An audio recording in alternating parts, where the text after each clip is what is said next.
Dr. Ann said, I am Danielle, or Danny Janssen. Thanks for coming to my honors presentation. That has been a very long time coming.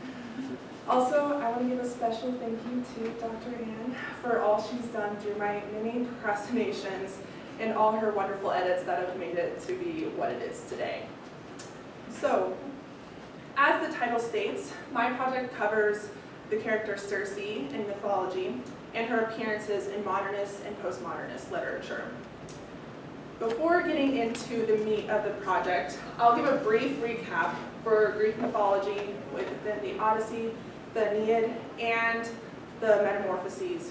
I'll then transition into modernist and postmodernist definitions and characteristics, and now finally the literature, the focus of this project, and then why she is used as an emblem for change. To start us off, we'll kind of cover the Odyssey recorded by Homer. The character Circe has appeared multiple times throughout ancient writings up into the modern era, spanning from approximately 750 to 650 BCE to the modern era. Her first appearance is in the Odyssey by Homer. The Odyssey tells the story of Odysseus on his journey away from the Trojan War after his victory. His journey was stopped by and interrupted by many monsters, islands, sorceresses, and more.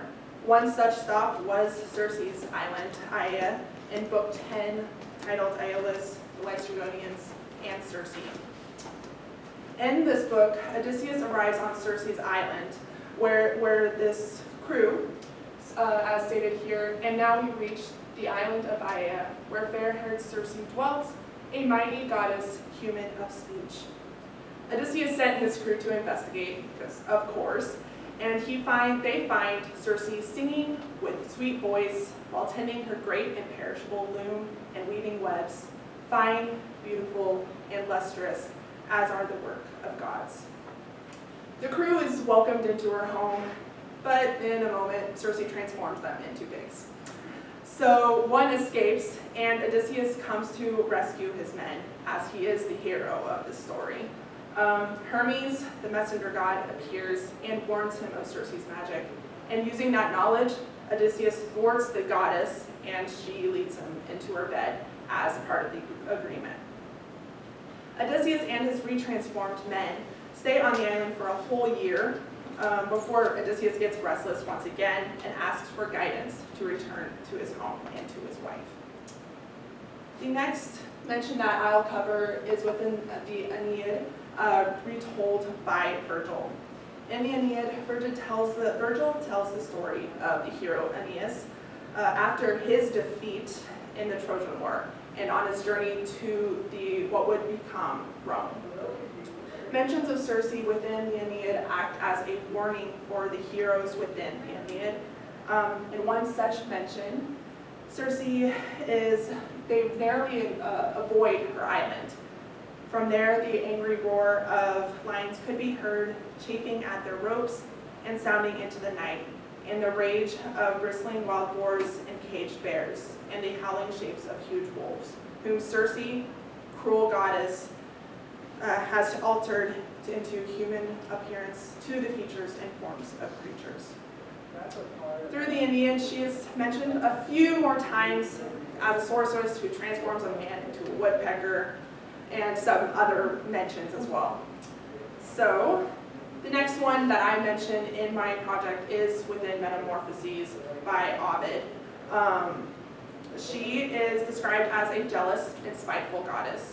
And Metamorphoses tells a story from the beginning of time when it arose from chaos into the foundation of Rome. She is first mentioned in Book 13, titled The Story of Glaucus. Glaucus is a mortal who is transformed into a sea god. He falls in love with a sea nymph named Scylla. She refutes his love after he pursues her, and he leaves in anger to the marvelous palace halls of Circe, the daughter of the sun. Book 14 picks right off where Book 13 ends, titled The Story of Glaucus Continued. Glaucus asks for advice with Scylla from Circe, but Circe has fallen in love with Glaucus and pleads with him, "I, goddess though I am, the daughter of the shining sun, the mistress of charms and herbs, beg to be yours. Scorn her who looks on you with scorn, repay with love the one who loves you, and so repay us both." Glaucus is steadfast in his love for Scylla and completely refutes Circe's love.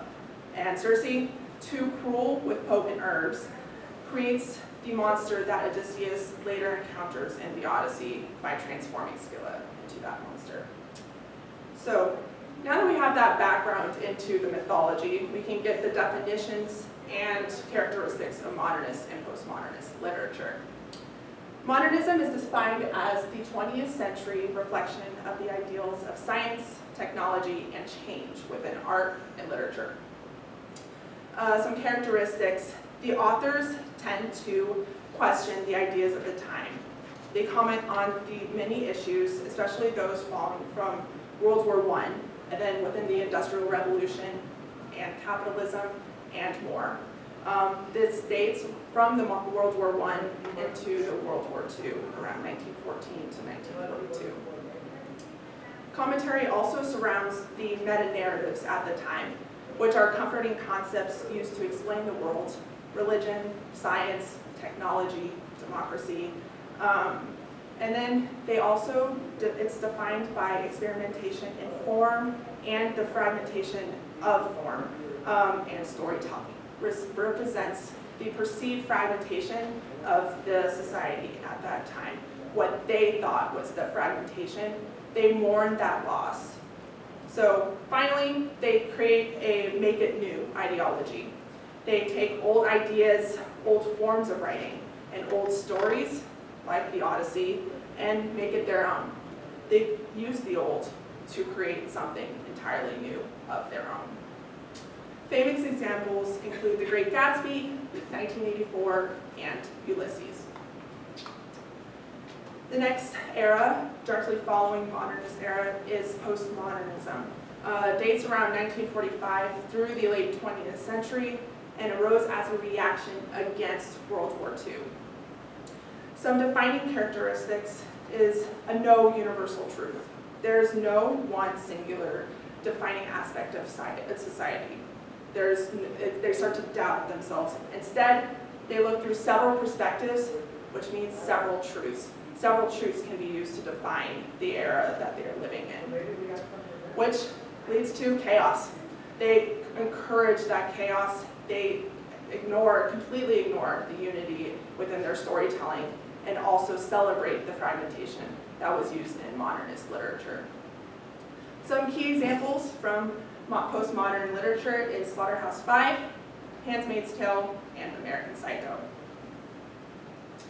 So now we can get transitioned into the focus of my project, the literature. So with Augusta Webster's Circe, we'll start off, and then transition into Ezra Pound's The Cantos, and then Margaret Atwood's Circe Mud Poems. To start us off, Augusta Webster's Circe. Augusta Webster writes these events before Odysseus arrives on the island through her perspective. We see her opinions, her ideas, her explanations for her actions through those eyes. The Circe was written in the Victorian age, which is dated before modernist era. However, it does provide that modernist capabilities of commenting and questioning the period it's in. So Augusta Webster uses that idea to reflect solitude and boredom within the period of time and a distaste of masculinity. So with Circe, she works to invoke sympathy for the sorceress. Within the Victorian age, there were plenty of expectations of domesticity, which is defined with the angel of the house. Women were expected to lead a domestic life. They were supposed to stay in the house, work on their things within the home, which led to across boredom with middle class and upper class women in the Victorian age. Augusta Webster uses Circe to reflect that idea. Circe is bored of her life on Aea.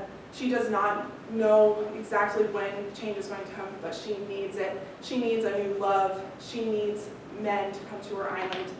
She wants just change, but it rarely comes until she knows that then Odysseus will come eventually.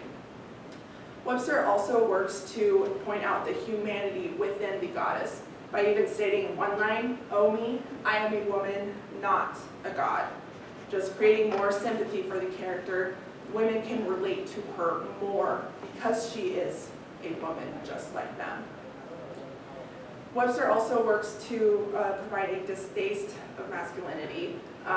She provides descriptions of theft, fighting, and gluttony amongst her visitors that just constantly occur. So she believes the transformation of men that were occurring were just revealed their true selves. Change, there was no change, only disguise gone from them unawares. And had there been one right, true man amongst them, he would have stood unchanged.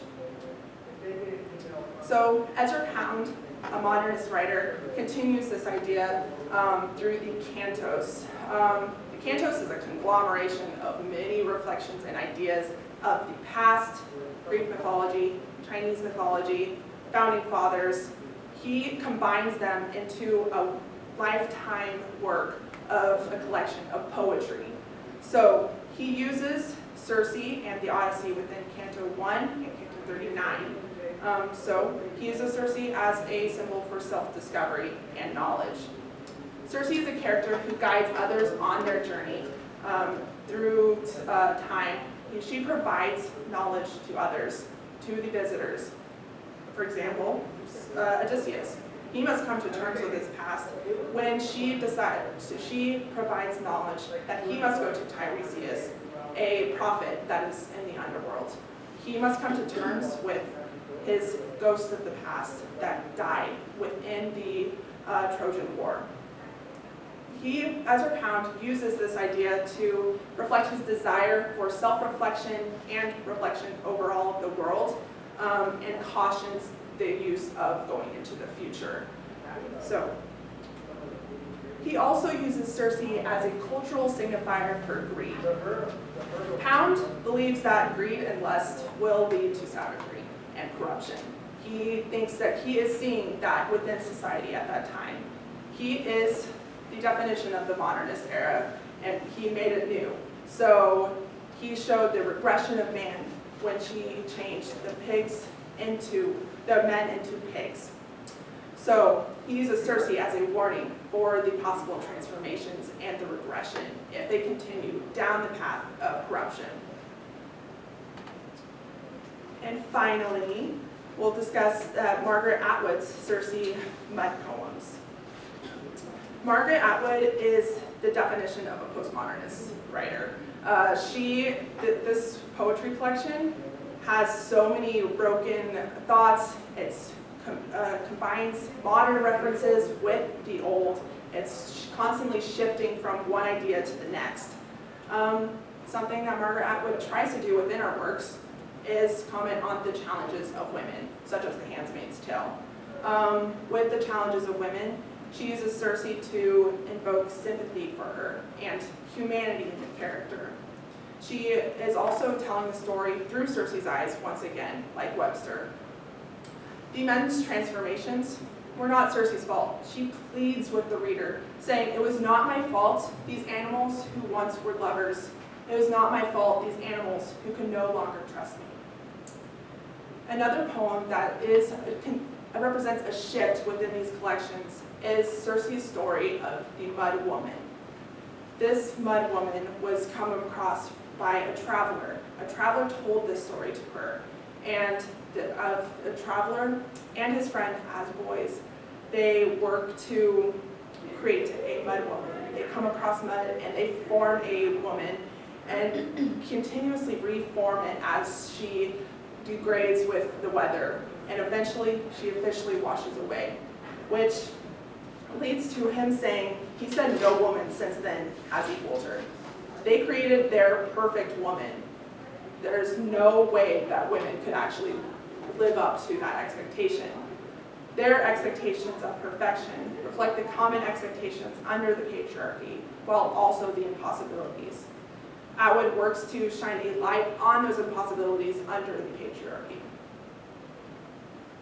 Okay, so after these themes that we've discussed, we can get into the commonalities amongst these works and why she's used. So again, there are many common themes amongst these works. So main one, challenges under the patriarchy. Circe has become a relatable woman through the eyes and pens of these authors. Circe, and with Augusta Webster, she represents the angel of the house. Circe Mud Poems, she is a woman now. She is humanity and provides explanations for her works. And another common commentary is the greed and capitalism in the time that it was written in. Circe acts as an object of desire, and her island as well. So within Circe Mud Poems, they state, "Those who want nothing want everything. It was not this greed that offended me, it was the lies." Greed was definitely a common one that was represented from the men who came to the island and pillaged it. You viewed Circe as an object of desire, and eventually leading to that transformation to pigs. So why is she so commonly used amongst literature, even up to today's literature? So Circe is a character surrounded by transformations. She is a character who transforms others. The Odyssey, she transforms the crew into pigs. In the Aeneid, she transforms her visitors into a wide variety of wild beasts. And in Metamorphoses, she transforms Scylla into a monster. So if she is used to already bring about change, she naturally does so in the original myths. So the authors use that idea to bring about their own change. She is the perfect character to use to do so. They also flip that idea on its head. They transform Circe herself through their ideas and through their pens. They rewrite the character through humanity. They add sympathy for the character just so they can get their point across. And finally, she is used as a character of influence. She is naturally a character of influence. She's always defied the perceptions of women of the time. She manipulates and influences the visitors of Aia, either for the good or for the bad. She changes the paths of heroes that she comes across. In the Odyssey, Odysseus stays for a whole year until Circe gives him the knowledge to move on. In Metamorphoses, she has a negative influence on Scylla by obviously transforming her into a horrid monster. So this influence, the authors use that to influence their readers. She's naturally a powerful woman who influences others, so she again can be used in writing as well.